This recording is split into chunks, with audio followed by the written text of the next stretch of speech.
เซฮายสบายดีพี่น้องสวัสดีเด้อพี่น้องปองปายเบิร์ดสุขูสุคนบว่าสิอยู่ไทยอยู่ลาวอยู่ต่างประเทศมาพอกันอีกแล้วกับบ่าววงตอนเช้าๆพี่น้องตอนนี้ก็ประมาณ7 โมงออกมาหน้าคือเก่ามาเบิงไห้เบิงนามาเบิงตะกร้าว่าสิมีน้ำหรือว่าบ่มีแต่ว่าก่อนสิไปเบิงกาเบิงนาพาพี่น้องมาเบิงภูเขาพี่น้อง นี่โอ้วิวภูเขาอยู่หน้าบาวงกะงามอยู่ดิอยากตัวละครอันเพิ่มเติมก็คือ นี่พี่น้องบัฟฟาโล กำลังกำลังพากันกินข้าวเช้าอยู่พี่น้องเบรกฟาสต์แต่บ่ฮู้ว่าผู้ครองผู้ใด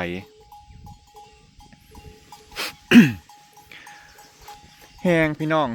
แห้งแล้งคิดว่าพ้นสิดีคือทางบ้านอันทางปักสองทางซองคอนมาทาปังทองกะแห้งกับเด็กกะคือเก่ามาบันไดกะคือเก่าแห้งคือเก่ามื้อนี้มากินข้าวเช้าอยู่หน้าพี่ละซื้ออาหารมาอยู่พี่น้อง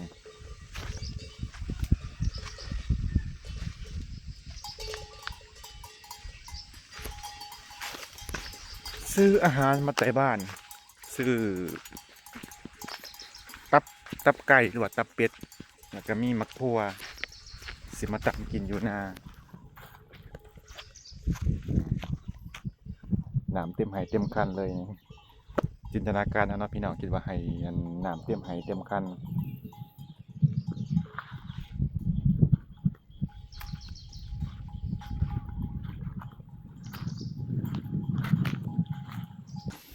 ซื้อปิ้งตับมาพี่น้องปิ้งตับแล้วก็มีหม่ำหรือใส่กรอกน่าจะเป็นหม่ำหรือหยังนั่นแหละพี่น้องแล้วก็มีมักถั่วนำสิตำมักถั่วกินเช้าก็มีนำกินแล้วก็มีติบเข่ากองหน่อยโอ้ยเป็นตาสิได้ดำหน้าอยู่บ่น้อเพราะว่าเอาเบิ่งคันเป็นแบบนี้นะปีหน้านะบ่เฮ็ดแล้วเด้อพี่น้องไผเสียดก็เฮ็ดบ่วงคอลาเนาะเดือน6เดือน7แล้วพี่น้องยังแห้งแบบนี้ก็บ่มีคำสิว่าเนาะครับ เห็นแล้วก็เมื่อยลอยปกตินะดำหน้าเกือบสิแล้วเดี๋ยวได้พี่น้อง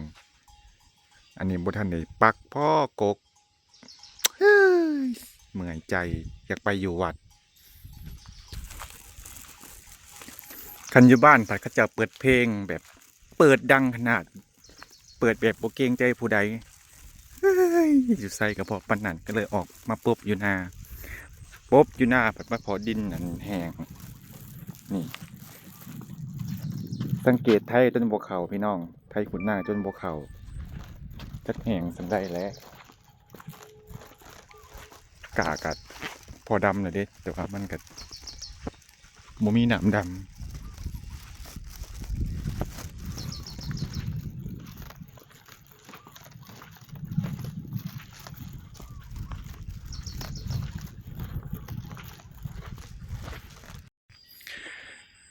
กาจนมันเหลือง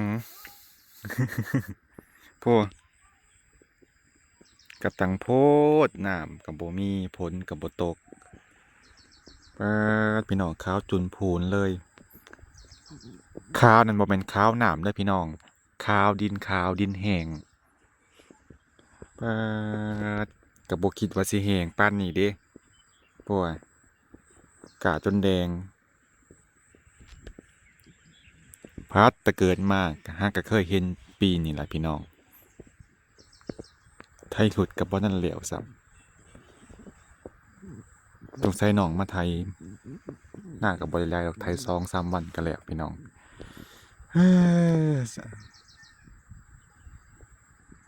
อันจะเป็น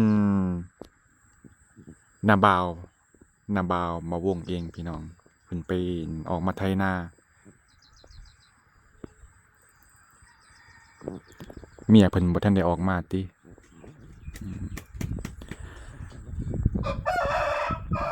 เด้รถไถเพิ่นก็ได้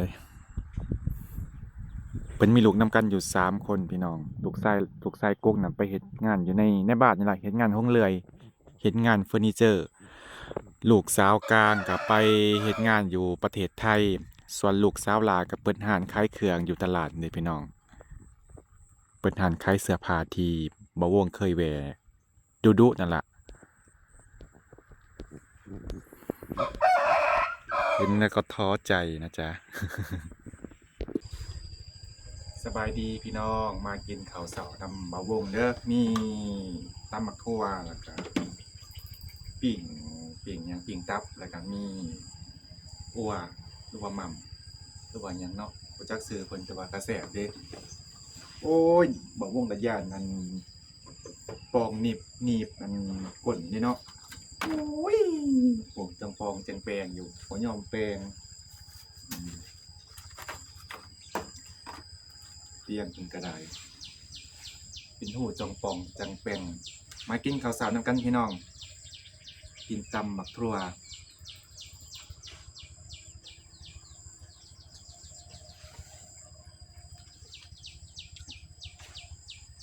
เปลี่ยนบรรยากาศมากินข้าวอยู่เถียงนามานอนเผาหน้าแห้งคือเก่า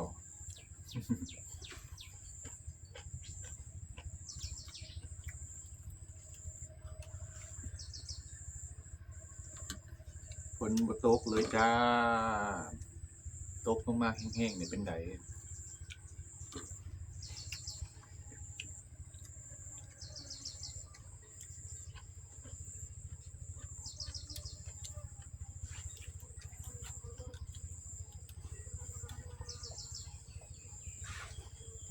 คิดว่าฝนสิตกแห้งคือทางเมืองสองคอนเด้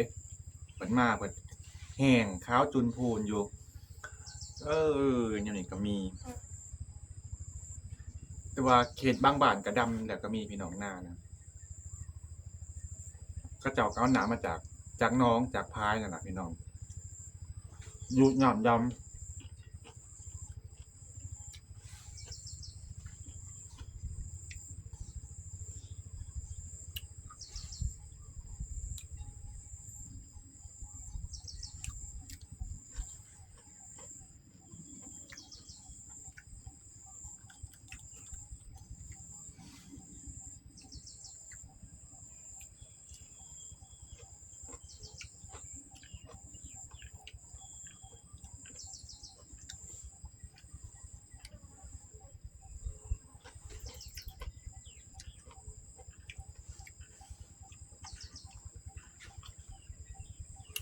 กินผู้เดียวแม่เพิ่นก็จักไปไสบุบ่เห็นแต่ว่าเราก็กินแล้วล่ะเราออกหน้าแต่เช้าพู้นเด้กินแต่เช้า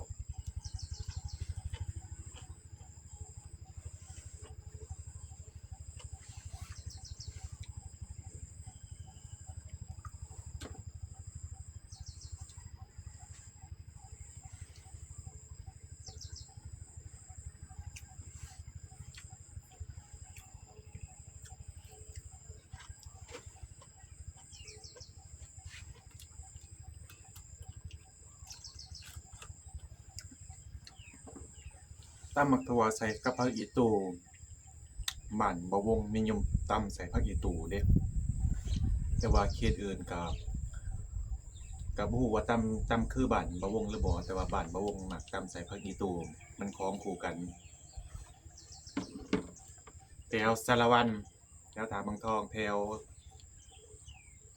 ซองคอนก็คล้ายๆกันพี่น้องตำใส่ผักอีตู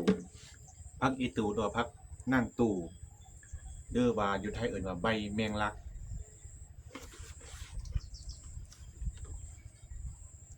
ก็แซ่บอีกแบบที่พี่น้องแซ่บกว่าใส่กระเทียม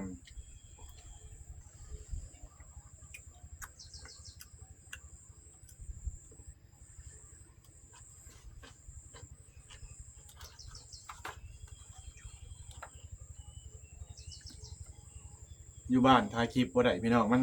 เสียงดังเสียงเพลงดังโพดบ่ไหวเสียงรบกวนมันบ่ไหวโพดมันดังแม่นดังก็คือดังแบบ บ่สร้างสิว่าสร้างบ่เกรงใจคนอ้อมข้างเลยเปิดก็ได้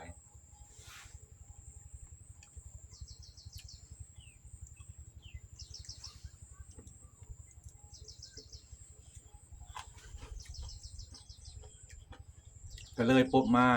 ถ่ายคลิปอยู่หน้าพี่น้องแล้วก็พาพี่น้องมาอัปเดตเบิ่งหน้าว่าเป็นจังใด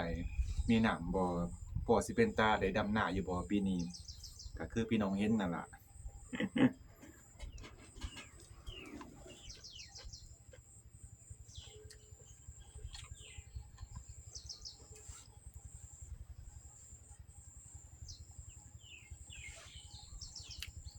โอ้เอา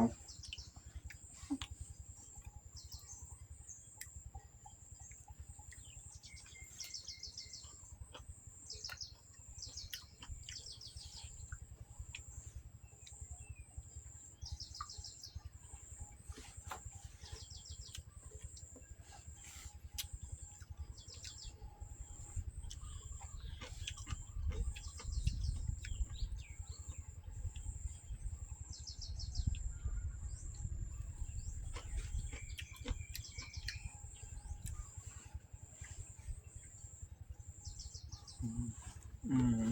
เผ็ดใส่มักเผ็ดหลายโพดแล้ว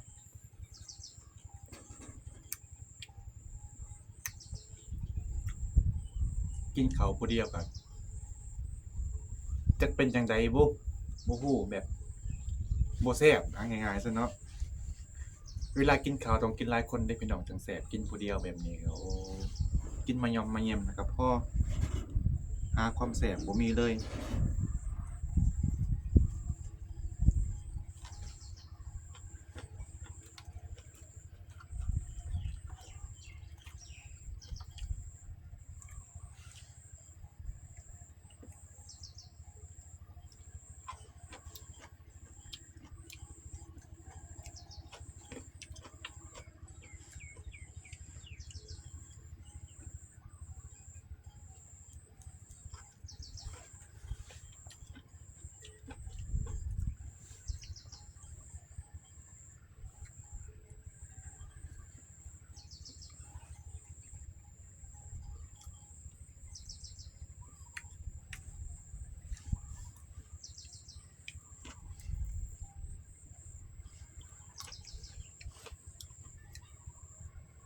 พี่นาคันสิเฮ็ดนี่บ่วงสิหวานเอาเด้อพี่น้องคันดำนี่พอแล้วบ่เอาแล้วแบบนี้คันดำนี่บ่เฮ็ดนำบ่แม่นบ่วงขี้คร้านเด้มันแห้งแล้งแหมปกตินั่นกลางเดือนมิถุนานี่ต้องได้อันดำนี่เด้ใกล้สิแล้วเด้พี่น้อง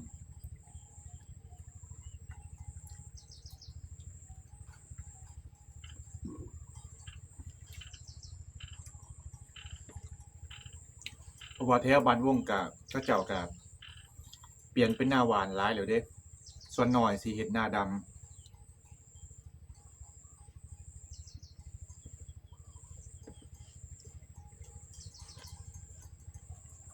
หน้าหวานทำบ่ลองก็บ่ฮู้เด้พี่น้องว่ามันได้ผลหรือบ่ได้ผลหรือว่าจั่งใดยังบ่ทันลองเด้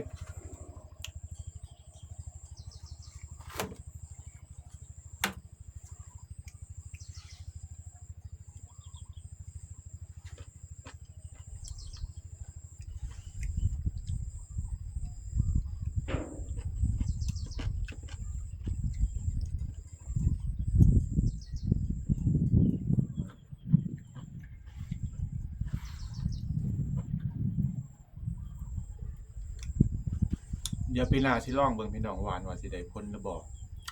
ปีนี้บ่ทันแล้วมันลาแล้วพี่น้อง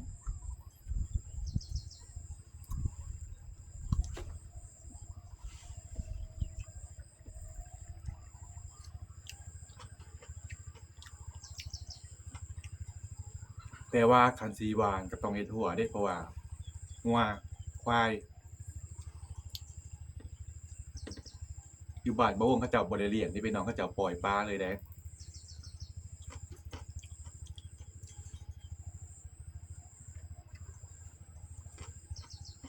คันช่วงดำนาหรือว่าเขาเจ้าดำนาเขาเจ้าสิไล่ขึ้นภูเขาขึ้นดงขึ้นเซ ก็เจ้าบ่ได้เลี้ยงแบบไทยบ้านอื่นเด้ก็เจ้าปล่อย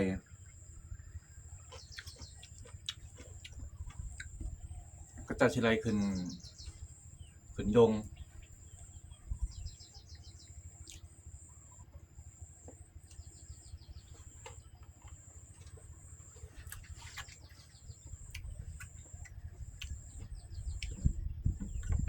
โอ้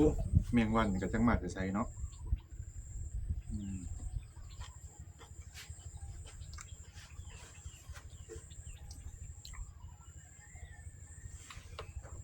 น้าบ่าวเพิ่นมาไถนาผู้เดียวลูกชายก็คือบ่เห็นสงสัยค่าเฮ็ดงานอยู่โรงงานลูกชายกกเพิ่นก็อายุส่ำกันกับบ่าววงพี่น้อง24 25ปี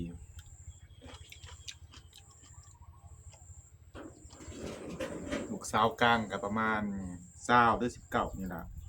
เนาะจะ19 20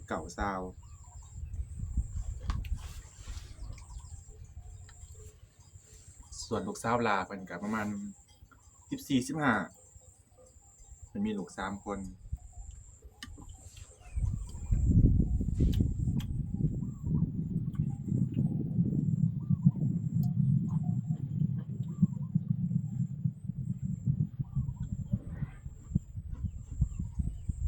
ผู้เดียวพี่น้องกินใส่มือหยิบก็ได้กินผู้เดียวเด้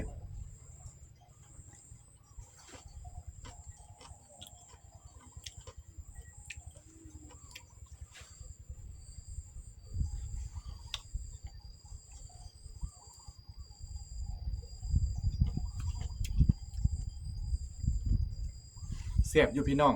หักบ่แซ่บงงบ่แซ่บอยู่หักบ่แซ่บเด้ตำนี่แซ่บอยู่รสชาตินี่แซ่บอยู่หักกินบ่แซ่บ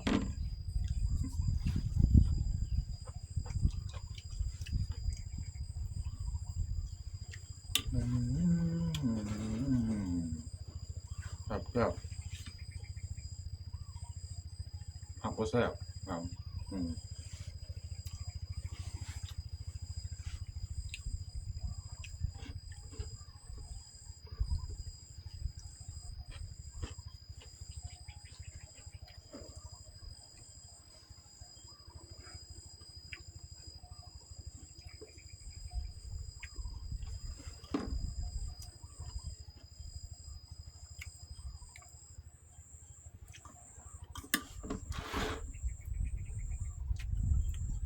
อิ่มพ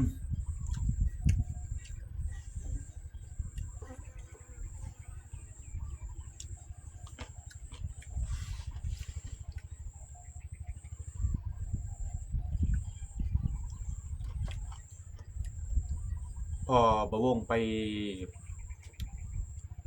เว้าหรือว่าคุยธุระอยู่ในบ้านบ่ทันได้ออกมา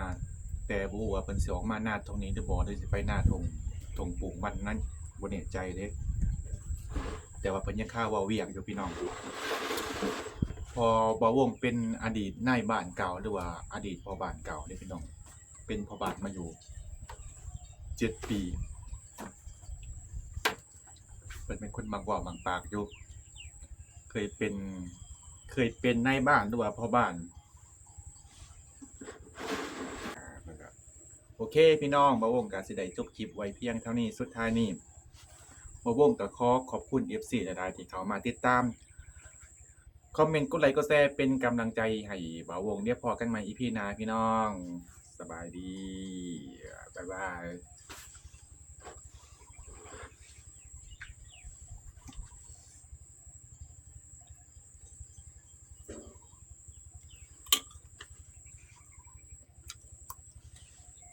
ครึ้มคือฝนสิตกแหมคันบ่ตกเป็นนำหยังเนาะบ่ฮู้แบบนี้ก็มีโอเคพี่น้องบ่าวงก็สิได้จบคลิปไว้เพียงเท่านี้สุดท้ายนี้บ่าวงก็ต้องขอบคุณ FC หลายๆที่เข้ามาติดตามกดไลค์กดแชร์เป็นกำลังใจให้บ่าวงชมคลิปบ่าวงก็ขออวยพรให้ FC ทุกๆท่านจงมีสุขภาพแข็งแรงโอเคพี่น้องเดี๋ยวพอกันใหม่ EP หน้าสบายดี